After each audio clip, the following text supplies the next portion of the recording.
Have you ever met a really intelligent person who didn't really know how smart they were? What was your experience with them? We have a paid summer internship program for juniors and seniors pursuing construction management degrees. 5 years ago we had a young woman who came into the program in her junior year. She was very tiny in stature and very quiet, but we soon learned giant in intellect and loud where it counted. The way we operate is each intern will spend 3 weeks on a different project, learning a different role within the organization. 3 weeks on site as a superintendent intern, 3 weeks on site with safety, 3 with project management, and 3 on site with quality control. After each period, I received a call praising her ingenuity and ability to adapt and improvise in any situation. At the end of the internship, we have a plus delta review of their performance, and based on that review, we make a determination on whether to offer them a place the following summer. In the case of a senior, we determine if we want to extend them a full-time employment offer. Every review she received from each department all said the same thing: hire her now. We extended an offer for a salaried position, part-time. From that point through her senior year, along with tuition reimbursement, this young lady still amazes everyone every single day. She's 25 years old, making an amazing salary and absolutely dominating any project she's given. If she doesn't know it today, she'll practically be an expert tomorrow. She's incredibly impressive. I can see her having my job one day, operations director. Hopefully, it's after I retire. Criminal defense lawyer here. Had a client who was a low-level drug dealer and gun runner. Most street-level guys have a very different type of intelligence that doesn't translate well to the white-collar world. Many of my clients ask to read case law. I've only met one who could read it, digest it, and discuss it intelligently with me. This guy, he'd do his own research from the jail, which isn't uncommon. But this guy did it well and would actually send me relevant cases that were helpful to the issues in his case. And when I explained to him why some were not helpful, he got it, asked good questions, and used that discussion to inform future research. There are a lot of inmates who consider themselves jailhouse lawyers. This guy was smart enough to actually be one. I think about him a lot and wonder what his life would have been like if he was fortunate enough to be afforded with the same opportunities during childhood that I enjoyed. His guy, he'd do his own research from the jail, which isn't uncommon. But this guy did it well. This story is quite sad to read. I hope he can meet his potential someday. If you want to read a happier version of this story, take a look at Professor Sean Hopwood at Georgetown Law. The guy, from prison and with zero formal legal training, penned 2 petitions for certiorari that were granted by the US Supreme Court. Just one cert petition being granted is a huge, career-making accomplishment for any actual trained attorney. So to have a guy who taught himself the law in a prison law library do it twice is absolutely bonkers. He has since been released, graduated from law school and is now a professor at Georgetown. I think about him a lot and wonder what his life would have been like if he was fortunate enough to be afforded with the same opportunities during childhood that I enjoyed. I've got a PhD and work in a field where so many people have PhDs that they don't even mention them. To this day, I suspect that the smartest person I've ever met was a kid I taught at a GET learning center in the middle of a pretty rough area of a big city. I've met plenty of people who were exceptionally smart in 1 or maybe 2 dimensions. But this guy was across the board. He'd turn it on now and then, like when we were playing chess. And one time when he made a reference to something in French of all things, and then he'd just kind of smile. Like it was enough to just briefly show the rest of us how smart he was. It was almost like he was a self-aware Will Hunting, not that cartoonishly smart, of course, but very very smart, aware of it, and aware of his station in life. I have absolutely no doubt that if he'd had my advantages since birth, he'd be a rock star in whatever field he was in. But instead I'd see him hanging around a corner store and he may have been a low-level dealer. I have no idea what's become of him, but I hope it's for the best. I taught algebra to inmates briefly, and the number of guys who told me they were too stupid to learn math while being able to convert odd measurements between metric and imperial in their heads on the fly was too damn high. I'd like to go back in time and kick all those elementary school teachers who told them they were stupid. Actually, I've run into plenty of racist, classist elementary school teachers currently teaching but still haven't kicked them, even though they deserve it. People who are great teachers without actually being a teacher. I've always thought people who can teach others are incredibly smart because they are aware enough of what they know to present it to others in such a way they can understand it. The guy I used to work with was a phenomenal teacher of all things paints, powder coating and color matching blending. He had a real passion for it, and it showed in the manner in which he taught and demonstrated what he was talking about. In saying that, he was also very highly strung and had some mental health issues that held him back from doing great things, and so believed he was an idiot. He wasn't, but no amount of telling him would help. I was always taught that the best way to learn something is to try and teach it to someone else. If you can put the concepts into new words to explain it to someone else, you will have understood it properly, and trying to do so is a great way to embed the knowledge in your mind. That was something that was taught in martial arts. Once you get your black belt, that's when the real learning begins. It's one thing to replicate what your teacher is doing. It's another to explain why it works and figure out why what someone else is doing is not working, and apply it to different physiques.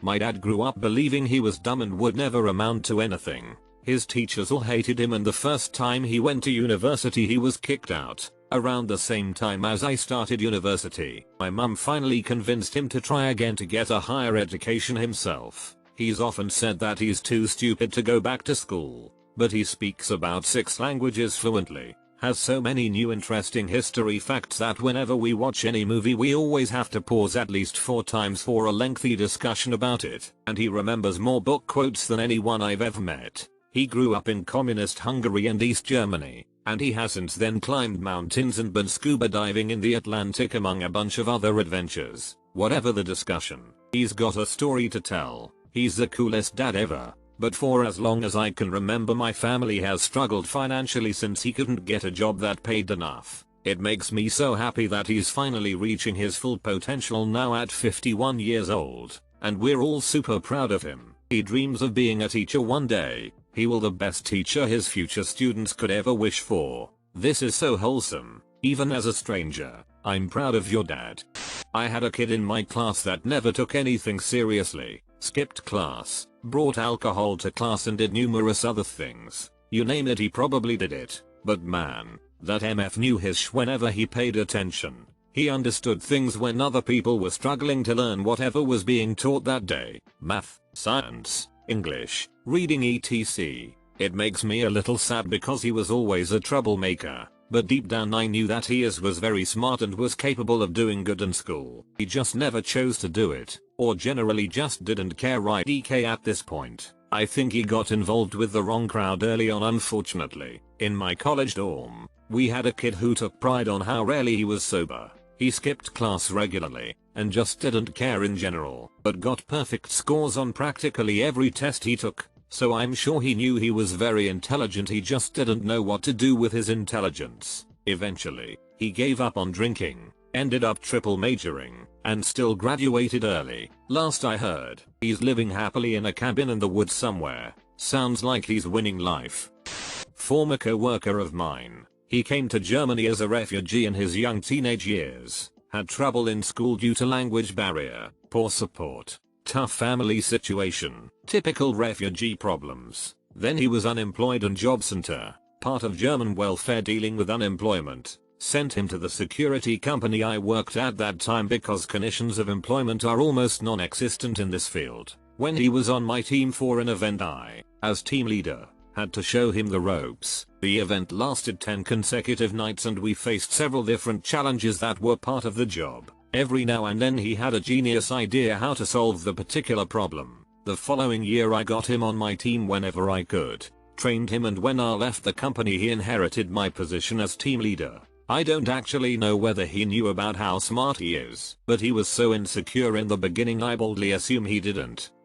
When I was in uni, I took part in a project called Inside Out, where we would go in a prison and have criminology lessons with the inmates whom we called inside students. We didn't teach them or observe them, we were all learning together. And this one guy was just a genius. He had this way of describing a phenomenon he'd noticed and thought about without realizing that it was an actual theory that existed. Like we'd studied them in class so we knew about them, but he would just come up with it from personal experience. From labeling theory to functionalism, he would just outline them like he'd thought of them in the shower. It was extraordinary. He was also a bit unstable and prone to bursts of anger, often towards himself. He seemed to become frustrated very easily if he couldn't explain or understand something perfectly, and one day he stopped showing up. I ended up talking to the guards who told me that he felt like he was too stupid for the class. Seriously, he was convinced that we were all smarter than he was and that he wouldn't be able to keep up. I don't know if they ever did,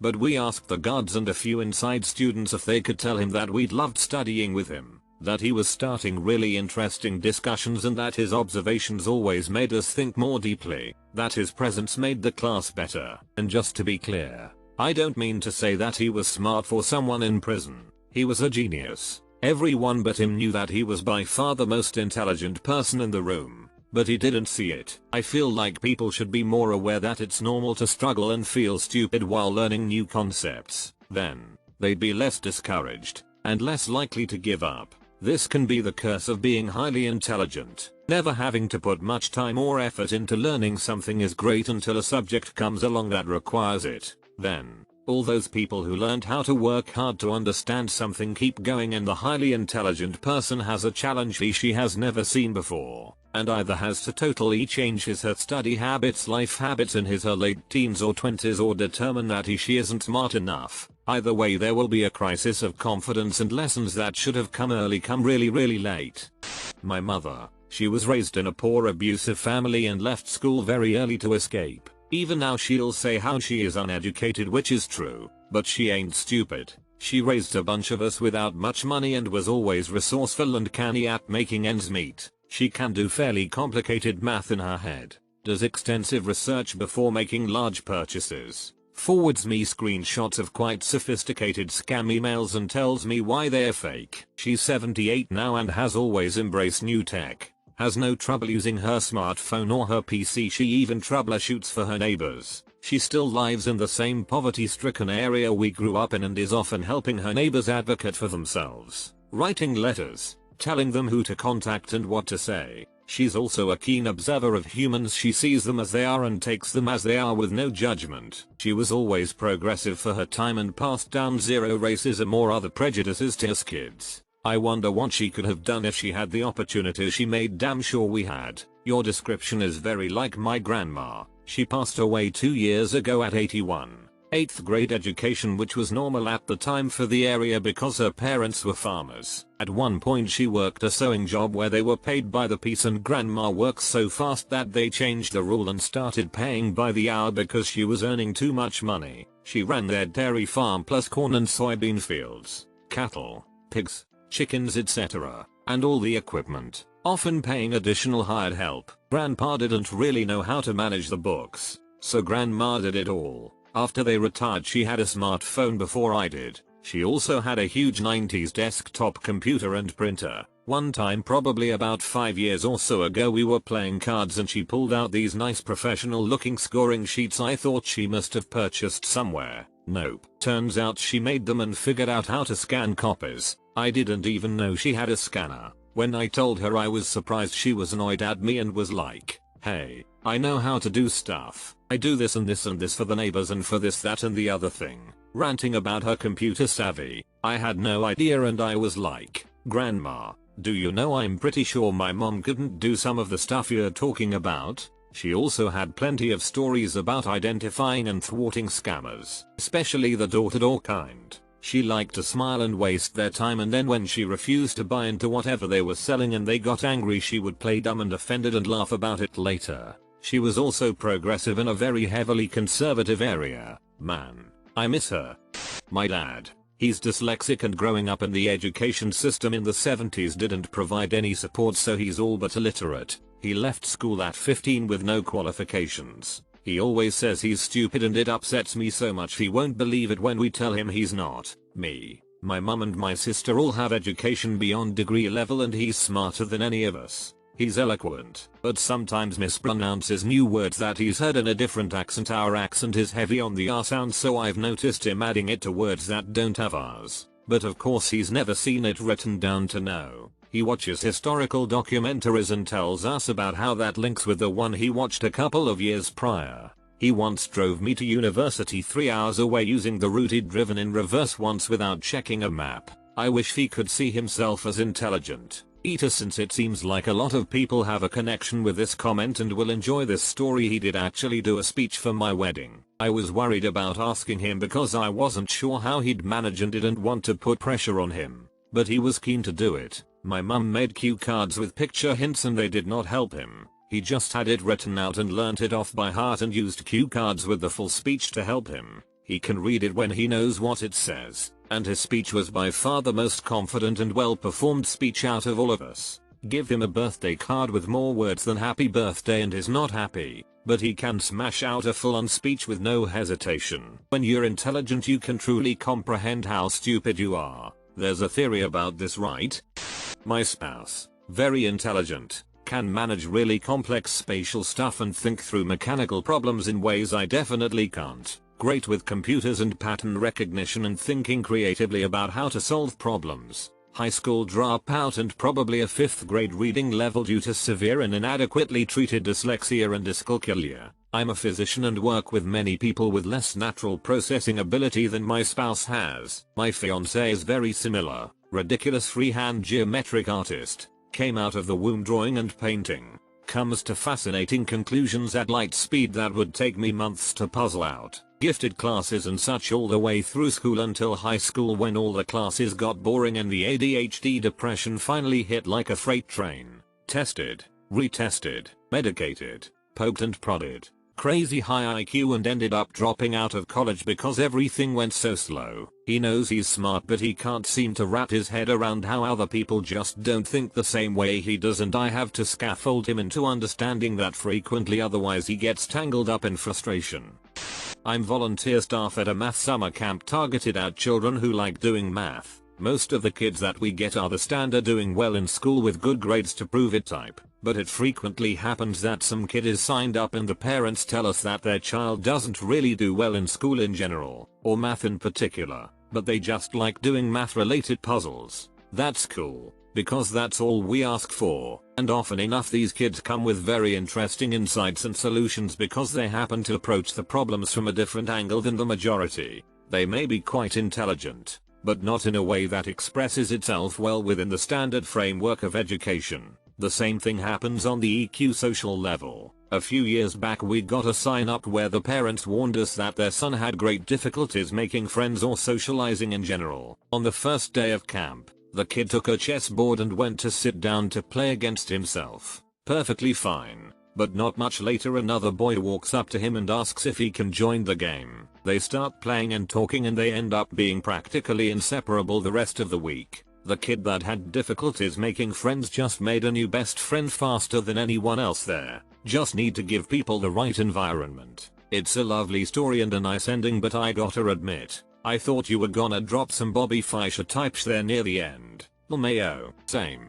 I thought it was gonna be SMTH like, and then he beat him in 30 seconds. Then he beat me in 30 seconds. Then he became the world's youngest scrams. I was pretty good at maths and cooking with a friend who struggled with maths. We were doubling a recipe that called for 3/4 cup of flour, and I had a mental blank. Stood there trying to remember 2x.75, and my unmathsy friend said, I just put 3/4 of a cup in twice. Blew my mind. I was too academic to think of that solution.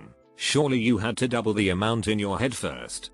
In my first year of college, I sat next to a quiet girl who never thought of herself as smart, while everyone else was loud about what they know and act like they're top of the class, when they're really not. She never showed off her knowledge. We just graduated this year, 4th year, and she was honored the university medal for her thesis. #1 student in almost 400 students, but I bet you, she still doesn't think of herself as especially intelligent.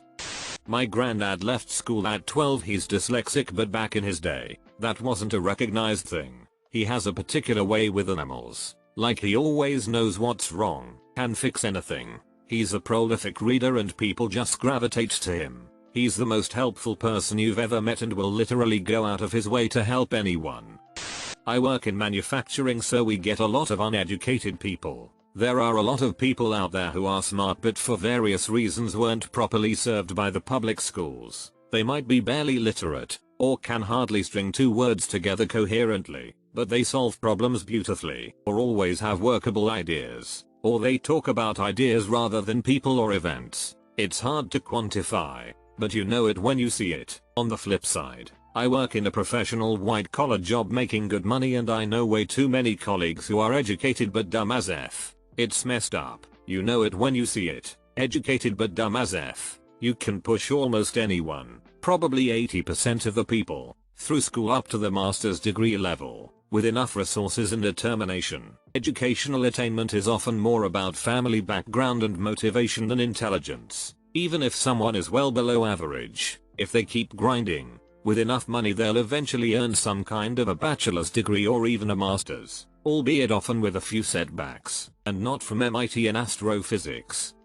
I knew a guy who very smart with the ability to be extremely manipulative and had no idea. He always got good grades in school, often without studying much at all. What was more impressive was his ability to read people's body language, vocal tone fluctuation, and micro expressions. Often he would know what emotions someone was feeling and how best to proceed. The guy was a master at subtle communication, such as mirroring and framing conversations so he would be dominant. He was able to use this social intelligence to get with girls, but he would also use it to get people to do things he wanted. One of the clearest examples of manipulation that I know of is that he got his friend to break up with his longtime girlfriend. His friend's girlfriend was kinda a drag and would be a little annoying around the group, so he subtly started to slip in emotional and logical suggestions whenever he saw his friend in a moment of emotional vulnerability. Within a week, his friend ended the relationship. I knew one of these people. Once you figure out what they're doing, it can be devastating and horrifying. My brother, everyone used to tell him that he was just average just because he got average grades. But this kid is so effing smart. He's a huge history buff and one time spent about half an hour explaining to me the importance of some Civil War battle and how it was pivotal in helping the Union win the war. I don't remember the exact details because all I could think about was the level of depth he got into just explaining and analyzing, and also explaining in a way that helped me to understand. At the time, my brother's intelligence is a definition of quality and I'd shout that from the rooftops because as his older sister, I'm so effing proud of him.